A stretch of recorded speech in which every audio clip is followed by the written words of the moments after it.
Oh, he reminds me of a certain somebody. And I already like this guy. Please let me date your sister. Okay, I will ask you after you got over your love story. Pokemon Ranger, I choose you!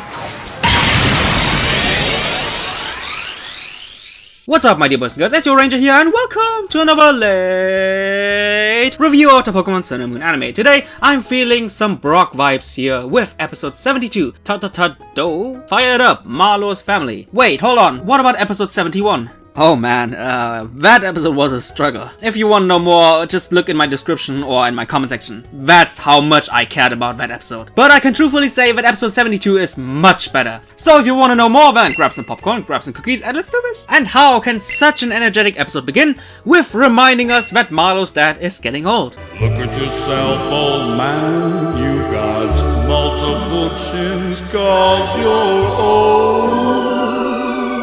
Marlow's dad then quickly reminds her that he has to get fit for the upcoming Alolan Bread Festival. But suddenly, his oldest child and Marlow's brother Ulu appears, because he also wants to take part in that festival to show off the results of his journey. The good old Pokemon journey through different locations. If only Mallow and her friends would do that as well. But speaking of Mallow, she's of course really happy that her brother is back and starts bragging about not only her evolved Pokemon Steenie, but also that she herself has evolved as well. Not the entire time, my girl. So you're not allowed to brag, but in this episode for sure. Anyway, they start to talk about the festival, and with the prize being a ride through Alola with a luxury cruiser.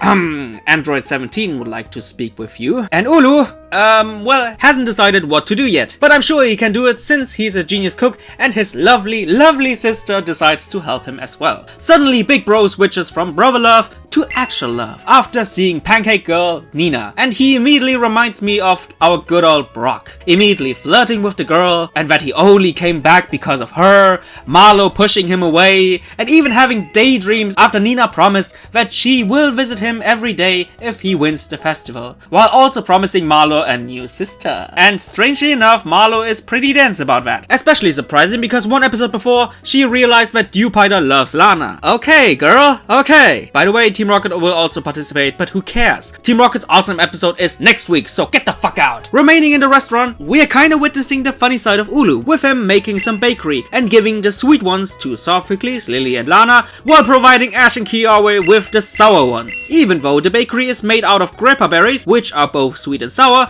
and therefore you can't really tell which one is which flavor, Ulu's licky tongue actually can separate the sweet from the sour ones, which Kiara realized angrily. So they decide to use the sweet ones, while Marlow's dad is sad because they won't use the sour ones. Epic foreshadowing! So guess what happens? During another lovey-dovey encounter with Pancake Lady Nina, Ulu accidentally and very comedically feeds all the sweet berries to a Snorlax, which coincidentally just lies in the middle of the festival. And thanks to all that, Big Bro's dream of providing his sister with a new sister, his words not mine, are crushed. But what is the cure for every depressed Big Bro? A cute little sister. I wish I had a little sister as well. Who is not only cute but also mature and very good at improvising. Because, surprise surprise, she uses the sour berries to make jam out of them. And thanks to the help of everybody, including her Pokemon who makes the jam even more sweeter and more sparkly, they win the festival. Frustrated about their non-success, Jessie tries to create an ultimate flavor by mixing basically everything together, which ends up in an explosion. Why?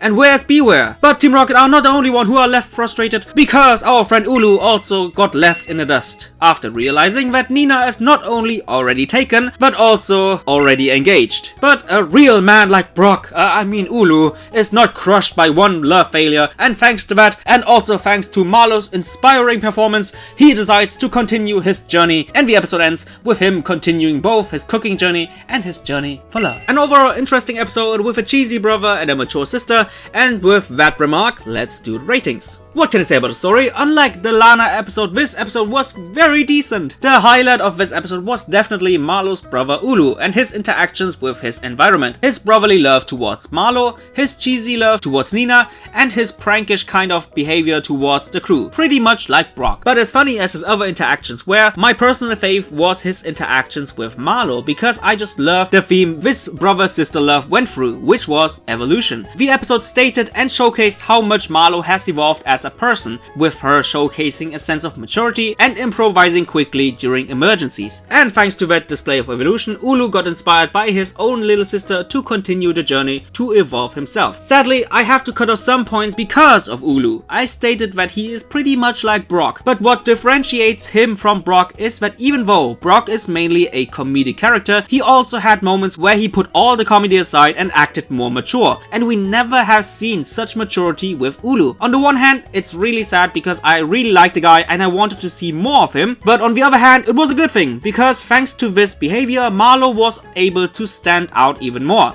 I'm sorta conflicted when it comes to him, but I still hope that we will see him again and maybe next time a little bit more mature. Also, the plot in itself was a little bit too predictable with the whole obviously separating the sour berries just to later on use them, and of course Mallow winning the whole festival. But in short, a very solid episode, not enough for an 8, but a good 7 out of 10. What can I say about the focus? The title is kinda weird. Ta-da-ta-do. Fired Up Mallow's Family. The first part in both English and Japanese is a wordplay on Pan because of the Alolan Pan Festival, but still articulated in a really clumsy way. Also, even though I like that the second part is all about Mallow's family, we only really see Mallow in action. Ulu's cooking only has been displayed through slideshows and her dad wasn't even that involved, probably thanks to his back. But still, if I hear Mallow's family in the title, of course I expected at least something more from everyone else other than Mallow. 7 out of 10. Last but not least, animation. We all know that Sun and Moon is well known for animating facial expressions of comedy, and normally that wouldn't really impress me, because we have seen it basically every episode. This time it's suited in connection to the characters, especially to Ulu, because he is very similar to Brock, and when we think about Brock, we have to think about funny and cheesy animated love moments. So this time I really didn't mind, because it suited the context of the story, instead of using them, well, because. And the moment where Steenie used sweet scent on the jam was also really nice to look at, but besides that,